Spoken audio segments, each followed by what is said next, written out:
day 2 of our Collaborative Leadership Conference. My name is Goldie Luong, and I'm a member of the BC Healthcare Leaders Conference Planning Committee, as well as a Director for Special Projects in Vancouver Acute Services at Vancouver Coastal Health. It's a great pleasure that I introduce you to our morning session and our panelist on innovative collaboration, the evolution of the First Nations Health Authority in BC. Before I introduce you to the panel, however, I'm just going to quickly go over the session's format today. We will be having a short presentation, followed by a dialogue amongst the panelists that I'll be facilitating, and we will have time at the end for questions from the floor. So I'm going to start by introducing our 3 speakers here today. To my far right is Sony Perron. He is the Senior Assistant Deputy Minister of the First Nations and Inuit Health Branch at Health Canada. He's held several positions in Health Canada and other federal departments, such as the Treasury Board of Canada Secretariat and the Economic Development Agency of Canada. Sony holds a master's degree in public administration from École Nationale d'Administration Publique, a bachelor degree in urban planning from the University of Quebec, and a college degree in science. Ms. Arlene Paton has been the Assistant Deputy Minister, Population and Public Health for the Ministry of Health. She's responsible for a team of 130 people who work with partners across the health system, government, and society on the full range of population and public health programs, services, and initiatives. Prior to this position, she's held senior positions in the Ministry of Aboriginal Relations and Reconciliation, Advanced Education, and Finance. Arlene holds a Bachelor of Arts degree from the University of Manitoba and a Master of Public Administration from Queen's University. And then we have Mr. Joe Gallagher, is of Sliaman First Nation ancestry and serves as a Chief Executive Officer for the First Nations Health Authority. Mr. Gallagher leads the overall development and management of the tripartite health plans and initiatives in BC. He works with various partners to improve First Nations health and well-being. Mr. Gallagher provides strategic leadership towards the creation and implementation of a new health and wellness system drawn upon the teachings and traditions of BC's First Nations. Throughout his career, Joe has worked with all levels of government, First Nations, communities, and organizations, and holds a degree from the University of Victoria. So please join me in welcoming all of our 3 speakers.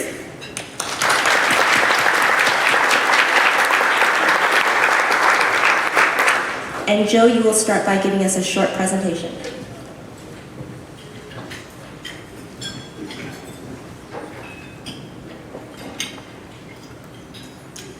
Good morning, everybody. It's really good to be here today. As mentioned, my name is Joe Gallagher. My Tla'amin name is Kunaman, from the Tla'amin First Nation. And really, first of all, to acknowledge Coast Salish territory here today, the Coast Salish territory of the Squamish, Musqueam, and Tsleil-Waututh peoples. And this morning, just for the first little bit, to give you a bit of context around the work in British Columbia, I know you're probably, some of you probably heard me speak before, some of you may not. Some have probably heard about the First Nations Health Authority. And I think it's important that we always start a little bit about why do we need a First Nations Health Authority and what's happened in British Columbia in relation to First Nations peoples, and the fact that our health and wellness, our health status is a lot less than the rest of the population.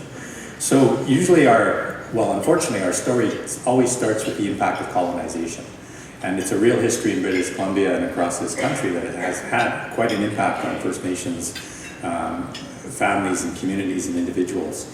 And when we talk about the impact of colonization, it's on one hand, you hear a lot about the impact of residential schools, Indian hospitals, and the reasons why those kinds of measures were implemented in the first place. And the effort to colonize Canada, in particular British Columbia, has created a certain environment in which First Nations people live and exist. And I think that for us, when we talk about our health and wellness, and we interface today with the health system, we recognize that, these are institutions that are created by the mainstream population that don't really reflect back to us who we think we are as people, and nor do we believe that they understand what our health and wellness really is about to us as First Nations people. So it becomes, I think, a legacy of lack of trust, if you will, in some ways, when you think about the impact of residential schools as an institution that was imposed and resulting in a certain outcome that wasn't very positive, the policies of the government of the day, which in their mind had best interests of the country at hand, and I guess in terms of thinking about what was best for our people, deciding for us without really us having a say in what that was all about. So when we look at British Columbia today, you see on the slide 138,000 status First Nations. The best information we can find, I guess, from the federal government. It's interesting in British Columbia when you think about the 201 communities. It's a very large number of Indian bands that's been created in one province. We have about a third of the Indian bands in Canada located in British Columbia. And recognizing that the work in British Columbia as part of colonization is actually in a lot of ways unfinished business, because there are very few formal relationships between BC First Nations and the federal and provincial governments. In fact, only a small number of historic treaties that were concluded, whereas the rest of the country have historic treaties right across to the East Coast. And then we have a modern day treaty process that some of you may be aware of. You probably all are if you're in British Columbia hearing about the issues that have taken place, where we have the Nisga'a Treaty, which was in the mid-90s, and then a couple we have listed here that are part of the BC treaty process that started in the early 1990s. And it's interesting because to understand that the modern day treaties are actually tripartite arrangements, and the historic treaties are only arrangements between Canada and the First Nations. So even those treaties don't address all the issues at hand when you think about the division of powers under the Constitution of Canada. I think another important element here is if you're looking at the way that our people currently exist, that half our people basically are living away from home, that the reserve systems that were set up when people were basically confined to a very small space within their respective territories, and that those spaces, we've in a lot of ways outgrown them as our population is young and fast growing, as you can see the information here around our demographic, and that there are a lot of reasons why we can't just live in one little spot. And you need to think about, traditionally, our people use their entire territory. I remember part of the work that I had done previously was negotiating the treaty for the Tla'amin First Nation, and when we entered that process, there's a real outcry across the province around statement of intents that were submitted by the First Nations that were wanting to negotiate their treaties, because at that time it wasn't all the First Nations in British Columbia, it was probably less than half, but they were claiming the entire province of British Columbia and then some. And that's because we used the province, we used it as our home, as our lands, the lands and resources that were important to our survival and our way of life. So there was a lot of discussion around why this happened in British Columbia. I talked a bit about the social and economic health status and the history. And the second point here talks about limited First Nations involvement in decision making. When I think about why it happened, all of those pieces are really important. But I really, from where I was at the time when it was all coming about, recognized that one of the major reasons this happened was because of that unresolved land question, because of the lack of relationship between the governments of Canada and British Columbia and BC First Nations. And when First Nations leadership and governments were coming together, it was always about First Nations people looking to improve the quality of life of their people. And that is a holistic discussion that ties to our lands and resources in that unresolved question. So moving forward in British Columbia, we had an opportunity to look at, through the leadership of the province, resetting a relationship, that recognizing that treaty making was part of it, but there needed to be a new relationship between BC First Nations, the government of British Columbia, and Canada. And so work evolved from that point of view, and it was very important for governments to recognize that a big part of what would help First Nations in terms of their own health and wellness was to ensure that we understood and recognized the importance of their own decision making, that the practices in the past of doing things to First Nations without their consideration or input were behind us, and that to move forward, that First Nations had to be full partners in the kinds of matters that were being dealt with BC and Canada. So there were a number of pieces that had happened around that, and even moving into the work before we started with the Tripartite First Nations Health Plan, this slide refers to parallel systems, lack of integration, that Canada had a historic relationship with the Indian bands in British Columbia based on colonization and the implementation of the Indian Act, which creates the Indian bands in the first place, and took on a responsibility to provide health services in First Nations communities through what is recently known, or currently known as First Nations Inuit Health Branch, where Sony is leading the work on their behalf.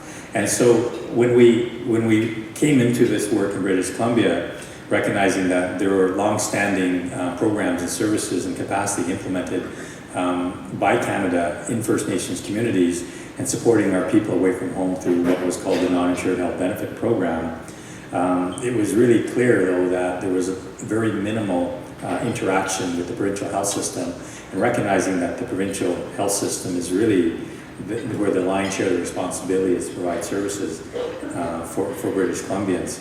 So I think it was important that our work acknowledged that we had these two pieces that were sitting there side by side and not always connected the way that they should be, and that within both pieces, the First Nations' role in their own decision making was very limited. And it was increasing as Health Canada was implementing what would be referred to the transfer policy, which gave First Nations more control within the construct of the funding arrangements they had with federal resources, but it was still very limited in scope in relation to what was really needed for the overall health and wellness of First Nations people and all the other elements that impact our health and well-being. So the new relationship components that we talk about has really been a journey of building a partnership. And we talk about it as a partnership because this work has happened alongside of the treaty-making process in British Columbia, which is really where BC First Nations and Government of Canada and British Columbia are dealing with the rights and title issues of BC First Nations people.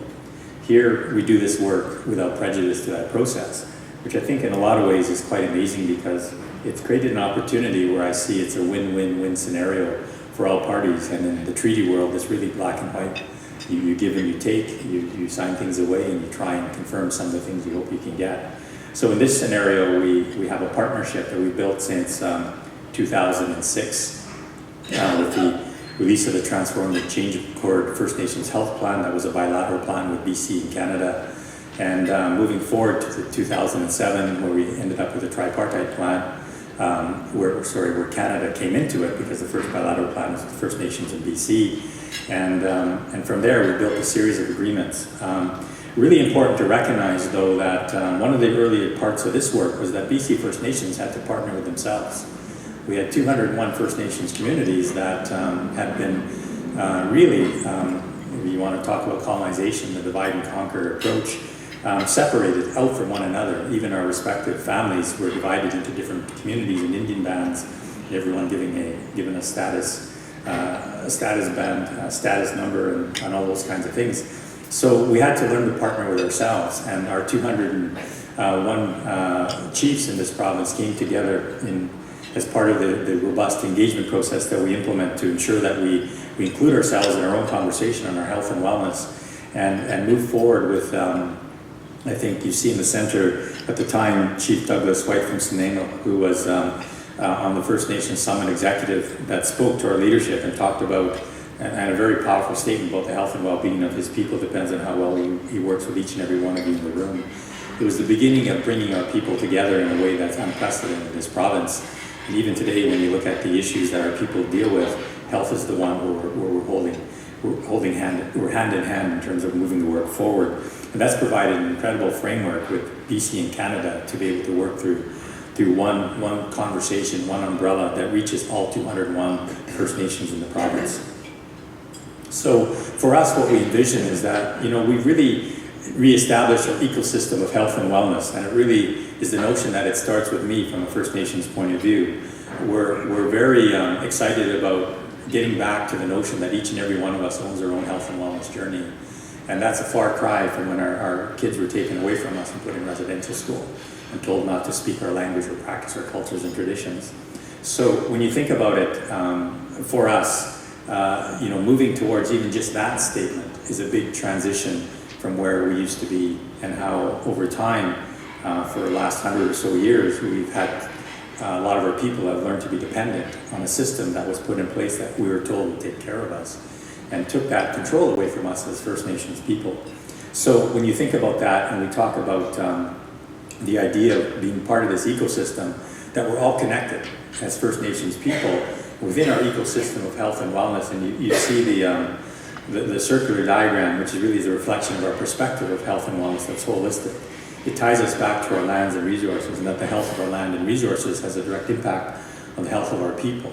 But within this ecosystem, we recognize the importance of the individual, the family, the community, and we're now planning together as First Nations people at a regional level, aligning ourselves with the Regional Health Authority boundaries as our provincial partner represents an incredible new opportunity in trying to address better service delivery to First Nations people. And I think, the other parts of it is that BC and Canada are in this ecosystem with us, that they have their roles and responsibilities, and we work within this ecosystem through the notion of reciprocal accountability, where we recognize our responsibilities and are accountable to one another openly and honestly about how we're carrying out our own functions. Now, just to share a little bit on this, as one of the pieces moving forward, the work that we've been doing in British Columbia, we recently signed this declaration. And it's a declaration of commitment that's been signed by Leadership Council. In other words, the Deputy Minister and the CEOs of all the health authorities. A big part of our work has been, for the first time ever, ensuring that First Nations health and wellness is hardwired into the provincial health system. And so moving forward, we recognize, as we talked about the impact of residential schools, institutions that from our point of view were not culturally safe, did not understand who we were. So the notion of cultural safety and humility and this declaration is the beginning of work that we're doing with the health system overall in the province of British Columbia, and the ability to share the learnings of that with Canada and other provinces around how important it is for the system to recognize system-wide a approach that deals with the notion of cultural safety.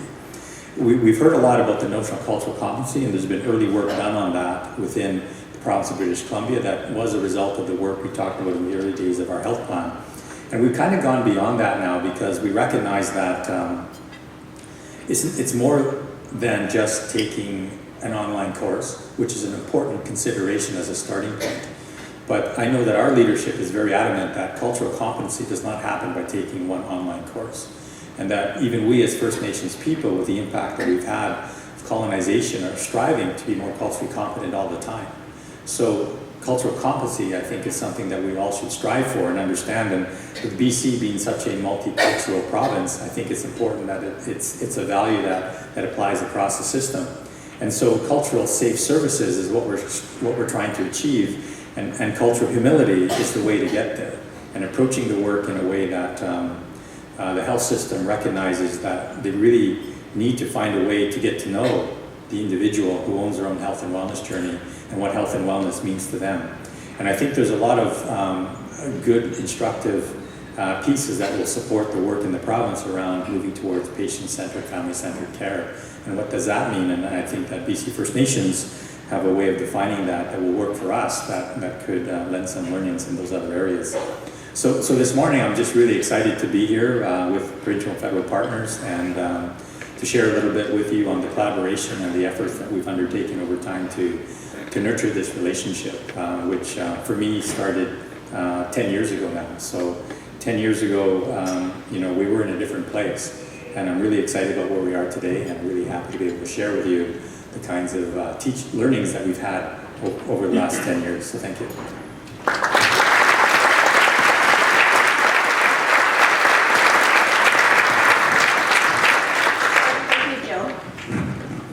For sharing with us and setting the background for our discussion today. Arlene and Sony too. I have some questions here, so I'm just going to start, and feel free to jump in and answer them. So what does collaboration mean in the context of such a large transformative initiative? Who wants to go first? Go ahead. Okay. No, go ahead. Collaboration means is that we consult ourselves before doing a move. Like that. Who's speaking first? I honestly, I think that collaboration means to be ready to exercise the commitment we have made, and those who have made commitment for us into these formal agreements. This is one thing. We have to stick to what we have agreed. But also to be receptive to anything that emerge that can be that can put at risk that journey that we are in. We cannot plan. This has started 10 years ago, like Joe said. When this was initiated, it was a vision. There was some steps that were foreseen coming, but you cannot deal with all the details. You see the complexity of the health system in British Columbia, the complexity of the Indian band structure, the complexity of having a lot of entities. You cannot see all these issues ahead of time. And if you try to solve all of them into a formal agreement, then you go nowhere, because there will be always the issue that you haven't found a solution. So somehow there is work ahead of us and discovery that we will be facing. And I think collaboration really means to be there, receptive to listen to what Joe is going to face, what Arlene is going to face, what I'm facing, and what our teams are facing when advancing that journey, and be able to try to find a practical solution, because we can face difficulty in advancing the vision if we are not ready to pursue the journey of negotiating, finding solution, refining our agreements year after year. So this is collaboration from that perspective. Yeah, I agree with Sonny. I think that's a good definition. I think what we've found is, as we've moved forward to implement a lot of these different agreements, we've seen that issues have arisen, and we've problem solved together. And sometimes one partner is stuck. You know, there's a policy, there's legislation, there's a funding issue that can't be resolved. The other partners come to the table and help to see if there's a way forward. I do think we've been lucky that there's been some consistency in some of the partners who have been at the table, because I do think part of collaboration is that relationship building, and particularly with First Nations in this environment. I think those relationships are really, really important to create that trust, that you can come to the table and say, well, if we're going to go that route, that means it'll take 3 years, because we'll have to, get that legislation changed or go to Treasury Board and come back. And then, is there another way to get to the same end results? So I think that problem solving can be actually quite exciting and invigorating, because there's usually a way forward that won't take 3 years. And the First Nations Health Authority is getting better and better at kind of understanding what some of those limitations at the government level are. And now more and more, I think the relationships and the collaboration is happening at the regional health authority and PHSA level. And there again, finding those kind of creative and innovative solutions to move forward has been really, really exciting to see. And that, again, I think is the collaboration that we're hoping to see, that there's kind of political agreements at one level, and then we're getting to kind of the policy areas with some of the forums that we've created to deal with policy issues or programming issues at a provincial level. And now more and more we're seeing that innovation happening more on the ground in the First Nations communities, in partnership with First Nations Health Authority and regional health authorities. So I think collaboration has to happen at every level as well. I think a big part of what we've done in British Columbia is set the stage for collaboration. When I think about the work in the early days and some of the plans that Arlene mentioned, we really tried to describe what we thought the relationship was going to be about, but what were the values and principles we're bringing to the relationship. And First Nations incorporated a lot of values and principles we thought that were important to us, that really I think we rely on. We go back to, and even as we've collaborated among ourselves with BC First Nations. First Nations communities, as part of creating the new health governance structure, provided to us, being the First Nations Health Council, the First Nations Health Authority, and our First Nations Health Directors, shared values, 7 directives, and a shared vision statement. So we were given instructions on how we're to be and how we're to lead the work. And those statements are a reflection of our teachings and values. And we have a lot of that kind of language incorporated into our health plans. And a big part of it, I think, for us around collaborating with BC and Canada was to understand how their systems worked and how to help them. Because we found in the early days especially, there's a lot of work we needed to do to help the folks that were representing either the Ministry of Health or Health Canada in relation to the work that had to be done with central agencies and others to ensure that they could get support within their own respective systems. At the same time, they came and helped us in our conversations with our BC First Nations leadership ensure that people were clear on what BC and Canada were open to considering moving forward. And so I think those kinds of elements were really important as part of collaboration.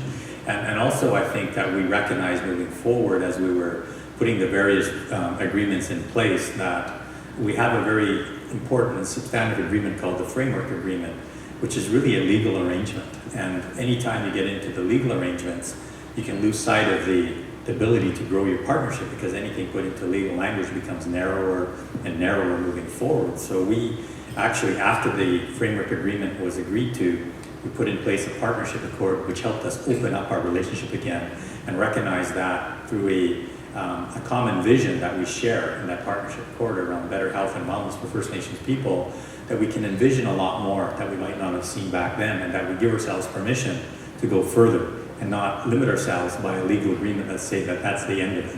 So I think that was very important to our ongoing growth of our partnership. All three of you have actually answered some of my other questions. So I think what I'm more interested in now is, through this journey, you've had a lot of trust built, and then building onto that collaboration and ongoing partnership. How have you guys dealt with emerging issues or things that are just unplanned? Like, can you just pick up the phone and call each other, or how do you navigate that? Yeah, we put in a lot of I guess points of connection, if you will, and I think fundamentally though it's about investing in the relationships at all levels, and so we have had in the past the ability to connect directly with the minister. I think the really important value of the notion of being hardwired into both systems now has been really important. So we have that kind of connectivity. Sony and I have a senior executive agenda and a relationship, and underneath that we've created an infrastructure where senior executives connect with one another, and there are a lot of problem solvers in that. Even though we have legal agreements, we recognize that we need to create a table to address workability, to ensure that what we put in place, which was the best thinking at the time, still is relevant, even though it's only been a couple of years. So we have those kinds of measures, and I think a lot of it for me is building that relationship with open, honest, and clear and proactive communication and transparency to ensure that we really respect the principle of reciprocal accountability and what that means in terms of our respective responsibilities to one another whenever there are issues that either arise that are a problem for myself and the First Nations Health Authority with our communities, or if I see something that's going to be a problem for BC or Canada, then I would proactively reach out to them.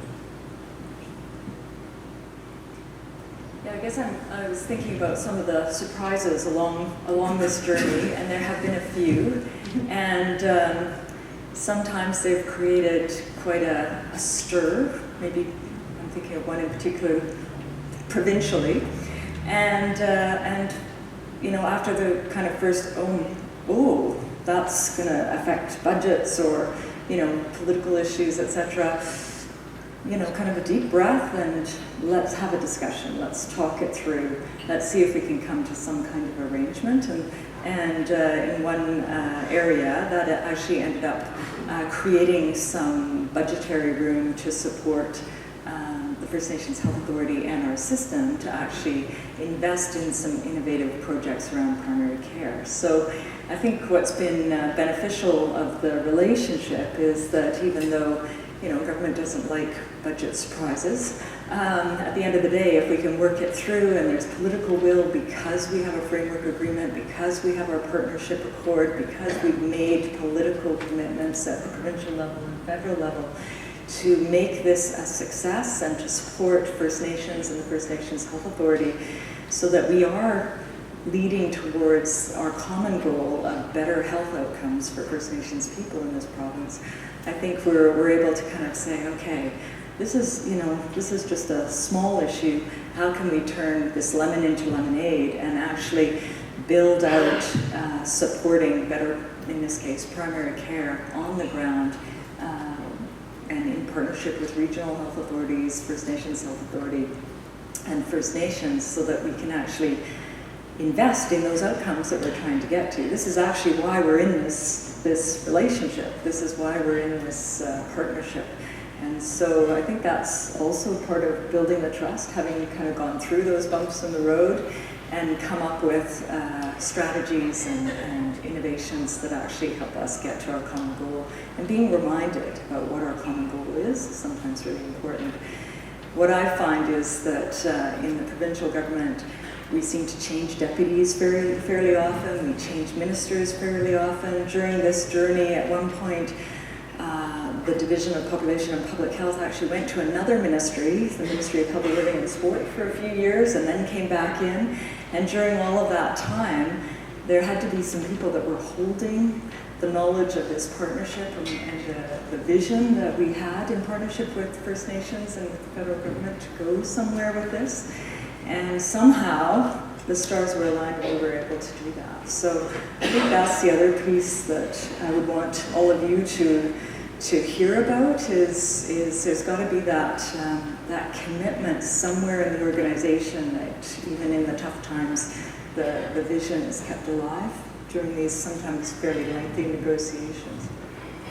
I would say we have to create some to formalize some process between ourselves to be able to address issues, to discuss issues, to be informed before we get there. One fear that everybody has when we enter into negotiation or discussion for giving more First Nation control or devolution or health service integration is that the federal government will sign a deal and will run and then will not be part of the equation anymore. And we had to make sure that this was not the perception, to make sure that it would not work like that, because we have an interest here. In the past, my branch had like around 300 employees here in BC. We have 0 now. We have a deal with that under the tripartite arrangement that is with the First Nation Health Authority, but I still have an obligation and a responsibility for my minister to make sure that health of First Nation in British Columbia is taken care of, that public health issue that emerged, we have an understanding of what is happening in British Columbia. So when you get to H1N1 situation or flu season, my minister will have the same interest to know if things are under control and works well in British Columbia, like any other region where we have staff, for example. So we needed to find a solution between the First Nation Health Authority and Health Canada to be able to get that, not to control, but just to assume our responsibility going forward. So each time something happens, well, we haven't thought about that. Let's bring some formalization of our process to make this work. Never wanted to do an oversight over FNHA for this kind of work. It's setting the ground so FNHA doesn't get isolated from the rest of the federal system. This is one. Second is that I have a number of executives in my branch that work on something really specific.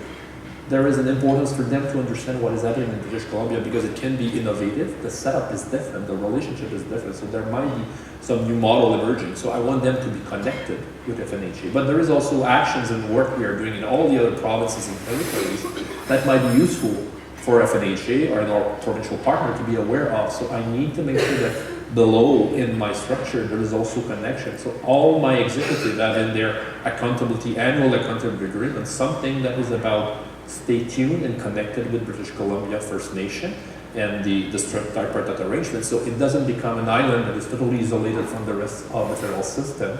My third point is learning from Joe what is going on, where we are, paying attention to the work you do at the regional health authority level for integration of service, and be able to use that information to keep my colleagues in the federal system aware of how the change of the game in BC leads to different results, and also lead to different type of issues that we need to think all the way forward. So being connected and paying attention is something I need to do. So there is a regular communication and exchange of information in formal meetings where we can discuss the unforeseen issue, but also the pleasant surprise that we see happening out of this arrangement.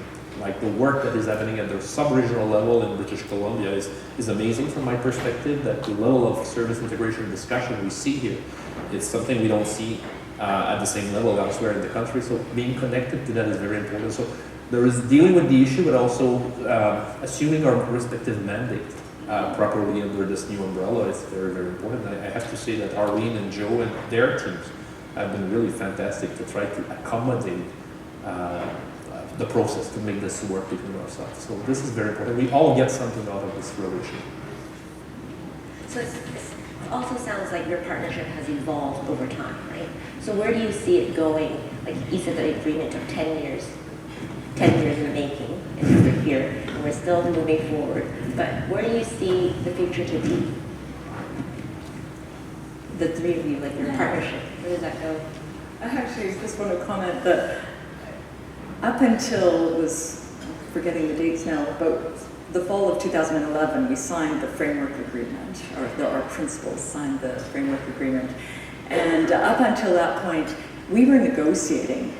And often, it was tough negotiations. Sometimes the province was kind of sitting there just listening to these two going at it. And you know, there's big dollars associated with this, there's people, there's IMIT systems, it's a very complex, it was a complex transfer agreement and funding agreement with Canada and First Nations Health Authority. And then there were issues, you know, between the First Nations and the province and what we would commit to and what we wouldn't commit to. And so lots of kind of nose-to-nose negotiations that didn't feel very collaborative sometimes. And then all of a sudden we signed it. And we actually had to kind of change our relationship at that point a bit. So, and it was interesting that you sometimes had staff that were still kind of in a negotiation role. You had to kind of take them aside afterwards and say, no, now we're partners. And so I think that kind of shift was an interesting piece of work that we had to do. And I think we're now in a much better place as we've seen how our framework agreement operates. And as Joe mentioned, it's kind of our touchstone we can go back to, and our partnership accord, which is more of that vision of let's support each other to be all of us successful. Let's understand each other before we attack the person. Let's just attack the issue together. Those kinds of philosophies, and I think that's been quite interesting to see that evolve over time. But your question was more about where do you think we're going, and I think where we're really going from a provincial perspective is to see that kind of engagement and relationship building throughout all of your organizations, the regional health authorities and PHSA, and down in more partnership at the regional level with regional First Nations and the First Nations Health Authority. And so seeing now that Joe sits on the Leadership Council with the Deputy and the CEOs, and hearing from them how that actually has changed the conversation a bit at that level, not a bit, a lot at that level, and that therefore at the leadership of our health system provincially, we're seeing way more support and understanding. And we're seeing now more of that happening, you know, for example, in developing some of these primary care projects and looking at what the priorities of the First Nations in each region, and as they've been evolving and developing, I think that's where we're, at least from my perspective, I'm really looking forward to seeing that kind of become hardwired throughout the system. So difficult to say what will be next, but the vision of this arrangement is it's health services that are better integrated, health services that are better adapted, and having a situation where First Nation exercise control over health services and healthcare. And the way Joe has presented it earlier, it talks about wellness. It doesn't talk about the narrow approach that we have often in an institution like Health Canada, talking about health services. This is our mandate. Frankly, we see the enlargement of this work going to around social determinant of health and the issues that are there. So I do think that the early success of this will help to think differently to other issues that affect healthcare, health services moving forward. We have a 10-year agreement around this arrangement. Of course, we are thinking longer term than that. There is a 5-year agreement after 5 years, a 5-year evaluation that we will have to produce soon. So this will tell us, to summarize the result and probably bring us into thinking, what's next? Where are we going with this type of arrangement? I think 10 years at least brings some previsibility, but you will not stop thinking in the vision at 10 years. You need to look at it beyond. So I do think that there is a lot of potential there. If I look at it from a national perspective, I think there is a lot of lesson learned also that I'm actively looking at and say how this model led to different results and how can we get there, respecting the fact that First Nation and other provinces, other territories and provincial government may have different approach to this. I think I think the idea that changing the game early on can lead us to different results and better health services is something that we will have to really think about and try to propagate elsewhere somehow. So I think for where I sit, just listening to Arlene's story on all the negotiations and back and forth, it was interesting recognizing that the negotiations were challenging, but it was also, I guess I look at it that it wasn't that bad in the long run. But recognizing that it's difficult until you understand how people learn. And First Nations people were very clear giving instructions to us about what was needed and why it was important, and reflecting on our teachings and values. And we're simply bringing that forward. So it was about First Nations people becoming visible in their own land. And so when we got to our agreement, as I say, the framework agreement was legal, so it's narrower than we did the political partnership accord later to envision it. And you can sort of see when you look at the two agreements and understand the sequencing of them, you can see what the future is that we envision, and the statements are in the partnership accord. How we realize those lofty aspirations is going to be important. But really, from a First Nations point of view, we own our own journeys, and we're on our own journeys, and it's been like that for thousands and thousands of years. And we're at this point in time, and we have this sort of, we consider colonization a bit of a bump in the road, if you will, and it set us back, and we're looking to get back on track with where we need to be in relation to our health and wellness. And so we look forward to working with our two partners, and we aspire to move the sickness system to a wellness system. We want to be visible within the health system in the province of British Columbia. We want First Nations people to be working within the health system of British Columbia, not only within the First Nations Health Authority, and we commend those organizations that are increasing the numbers of Aboriginal people that are part of their workforce. We recognize that the health professionals that are being trained in our institutions, we're challenged by the notion of cultural safety and humility and whether or not they're getting the right training. So how do we support a different outcome in terms of the new health professionals coming forward? Not only our people that will be going through the system to be trained, but those that are there now and those that are working in the professions. How do we recognize that we're all British Columbians and that we need to be in this together, and that collectively we can make a better health system for everyone, including BC First Nations people? So we look at it that way. From a systemic point of view, the province currently has health authorities. They did before the same way that it currently exists. The region had 300 people working in the region that now that infrastructure is part of the First Nations Health Authority. So those pieces will probably continue to evolve, but we know that our First Nations people are going to be here into the future, and we want to be here living healthy and well. So we'll work with our partners, whatever form they take, but most importantly, we want to be visible. So I have time for one more question before we open up to the floor. So the BC Tripartite Agreement is the first poster child across Canada for First Nations. And how can health leaders within their own organizations contribute to enhancing these collaborations that you've already established? So I have a lot of thoughts on that, but I guess the short version is really, I think, what we're talking about with the Declaration of Cultural Safety and Humility is just to be open, right? To be open around the notion that what we're recognizing in this work is a new First Nations decision-making framework that applies to health and wellness. And it brings forward an approach that looks beyond what we describe just as a sickness system and that amount of support that's needed when someone has a high level of acuity, but it talks about something more holistic. So being open to that, recognizing that the provincial system has done a good job of putting, in a lot of ways, good infrastructure and resources in place, but also in a lot of ways, barriers to transformation.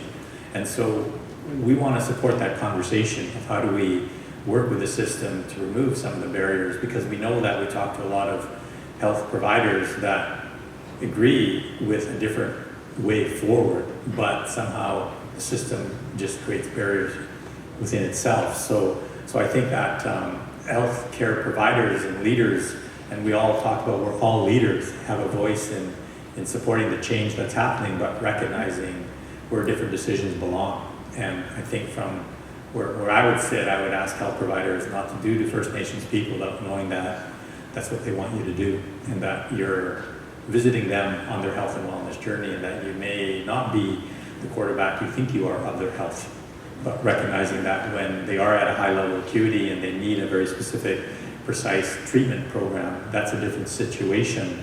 But think about the whole person and their whole journey, not just that one point in time. Yes, I think it really aligns with everyone's efforts to think about patient and family-centered care. And so the kind of partnerships and relationships that need to exist at every level of the organizations that are delivering healthcare and the other practitioners in our system need to start really thinking about what that actually means and what that actually means in our First Nations, with our First Nations partners.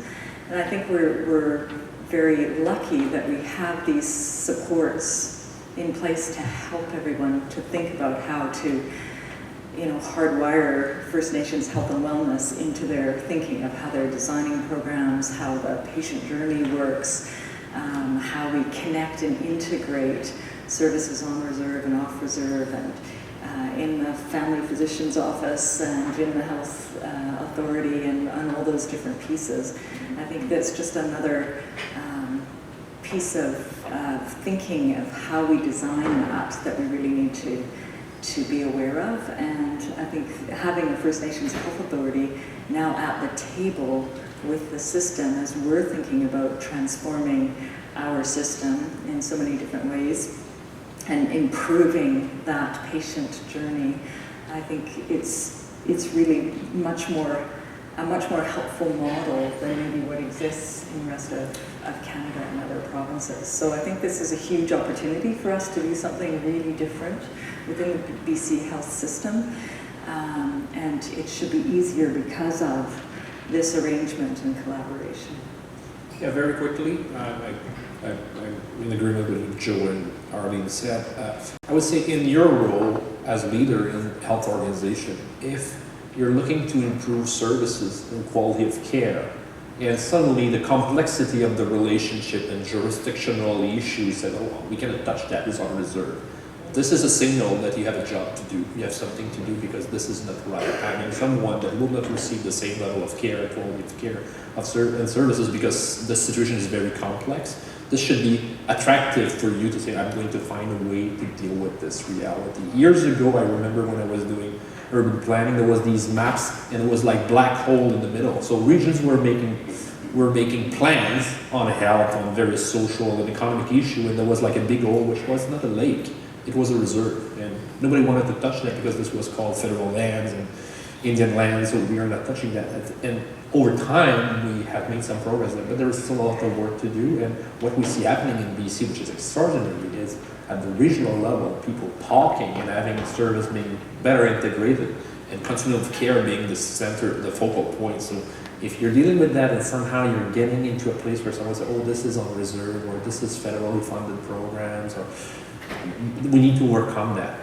Because this is, at the end, is the client care, client services that will pay. And I think as an organization, we also have to learn to better integrate the service, because our partner will tell us things that we may have missed over time that can help to improve services. So have maybe the courage also to bring your organization to engage with the partner, with First Nation or with Inuit people, to try to better understand how we organize the services. I think this is important. This is on the shoulders of leaders. Otherwise, we are not going to make the progress that the population we serve deserve. Thank you. So at this moment, I'll open up questions from the floor. With the Patient Advisory Council at Fraser Health, and a couple of months ago we noted that in Chilliwack, the Stolo Nation had opened a community health center, So we asked the liaison Aboriginal person to come and tell us about it, and it was amazing. And it's where the FNHA provided funds, and they opened this community health center that was in accord with the provincial idea of multidisciplinary teams, patient-centered, community-based, and they had, as she said, I think it was Leslie Blanchard, you might know, that it was not fee-for-service. The doctors were on salary, they were teams. She said fee-for-service would not work in the Aboriginal community, and I thought this was just so wonderful. I wished we could have one in Burnaby where I live. But is this the kind of thing, is this a one-off, or is this what you're talking about? This is the kind of thing that you can see happening across Canada in the First Nations community? It's definitely what we see in British Columbia, and our I guess, primary interest is that it's a way of providing services that make sense to the First Nation. And I would gather that a lot of what we would be thinking about from a philosophical point of view of holistic health and wellness would apply to all of the nations across the country. And I think, though, the uniqueness around the provincial-federal partnership with First Nations driving voice behind it is what enables it in British Columbia. And as Arlene was talking about those primary care type initiatives, a lot of them will be similar to that. I think you have a question over here. Hi, my name is Lynn Raskin, and I work at South Riverdale Community Health Centre in Toronto. And I really enjoyed the dialogue, and just wanted to actually riff off the previous comment about community health centres and just tell you a little bit about what's happening in Ontario and then ask a question. Community health centres in Ontario have an association of CHCs because there are a lot of us, and we also have a national association, and there are a couple of members from BC. In Ontario, we've worked very hard to work with Aboriginal health access centres who are differently funded. They're federally funded except for one, and have tried very hard to use the influence of health and well-being as a model to push to frame our mandate and our primary care agenda. And we've come up with a strategy called Health and Well-being, where we've used the medicine wheel as a framework.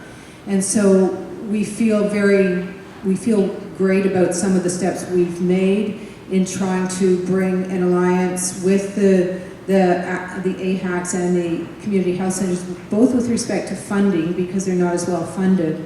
So how do we actually advocate for that? And also to begin to change how we work internally within the community health centers.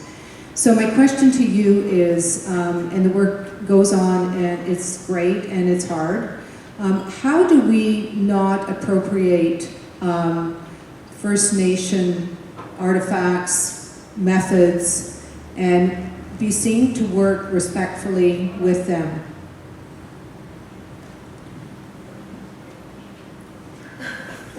This is a tough one, and I may want to say something about Ontario in general. There is two trilateral tables at the senior level involving First Nation, the provincial ministries, and the federal government, talking about how we better integrate services, how we move forward. A number of teams have been prioritized at this table. Mental health is one, where the province have adopted the First Nation mental wellness continuum framework as a tool to build into the provincial mental health strategy, which is a sign that there is a movement toward further integration, and that there is also really good knowledge and capacity coming from the First Nation organization in terms of how best we can provide services. So there is some progress. It's not the same type of trilateral relation that we have here in BC, but there is these two tables, one for the north and one for the south, that I do think that this is probably the place where through the Ministry of Health you can have these kind of discussion about how we can leverage better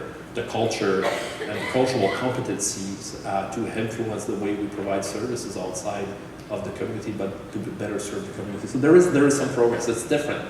And like I was saying before, the progression around trilateral arrangement, integration of health services is happening everywhere in the country. This one is a model that is probably the most sophisticated at this time, but there is a good foundation on this in Ontario as well.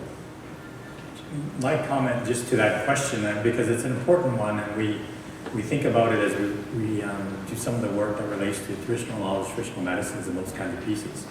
And I think it's going to, I mean, for us, go back to the decision-making framework we put in place and respecting the decision of the nations or the families or the individual. So it really depends on what specifically you're talking about and how it's being incorporated into the work that you're doing, and who does it belong to, and are they in that conversation or not. I think that's really part of it. And so with British Columbia being a situation where we have so many of our First Nations without a formal arrangement with BC and Canada, we have a recognition that through this work, even us as the First Nations Health Authority, we don't represent that decision that belongs to the nation. They have to take that decision. So we go and get that decision from them if that's what's needed, or they're included in the conversation to proactively make that decision moving forward. So I think that's what I was hearing in terms of your question, and maybe, but it's complicated depending on what the details are for sure. Thank you, I appreciate that. We have worked with the 10 AHACs to actually develop this, so I think that we've taken that first step, but I was really pleasantly surprised, and I think it's fantastic, the declaration that you have developed here, and I'm going to actually take that home. But part of the invitation is with the new community health centers, if they are developing in BC to serve the Aboriginal communities, to become part of our national association, and because it is the model that actually works not only for Aboriginal communities, but I would dare say for many of us. We're going to have one more question, and then we're going to wrap up. Thanks. Thanks very much, Goldie. Great presentation. I just wanted to ask a burning question, given the recent federal election results. I believe we will have a new Minister of Aboriginal Affairs and Northern Development, I believe, on November the 4th. I'm curious to know what the panel, what their sense is in terms of how the relationship may change or what might be ahead. Thanks. Sonny's probably not allowed to say anything. I mean, two things I can say. You can read the platform of the government that have been elected, so you will know what is their high-level vision. Part of our work will be to brief the new minister, in my case, the new Minister of Health, about what is happening here in BC, the progress we are making in all the other provinces, and see where the minister wants to go. One thing that is clear here, we have a 10-year agreement, so this is not something that is like on the table to be touched, but we will inform the minister. I'm sure the new minister, whether it's a he or she, will be pretty interested to understand what have been the early outcome of this groundbreaking transition that we have all participated in BC. This is as far as I can go. November 4th will tell us who are the minister, who is the cabinet, and we'll let the Prime Minister in the speech of the throne to tell us more. Yes. I think from where we sit, we're interested for sure and excited about it, because when we go back to the 10 years, and we were talking about this morning with Arlene and Sony, that the work really originated out of unfinished business in British Columbia.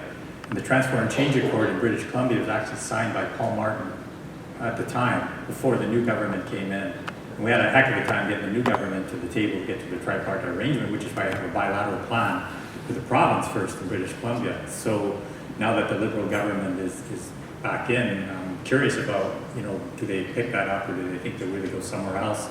But I think that the work speaks for itself in a lot of ways. And the issues that Canada has in dealing with the First Nations health across the country still exist. And that what we're doing in British Columbia is innovative, and it is, a betterment of not only the First Nations Inuit health branch system, but I think we are making inroads and making improvements to the provincial health system as well. So I think there are some elements there that would be in the interest of any government.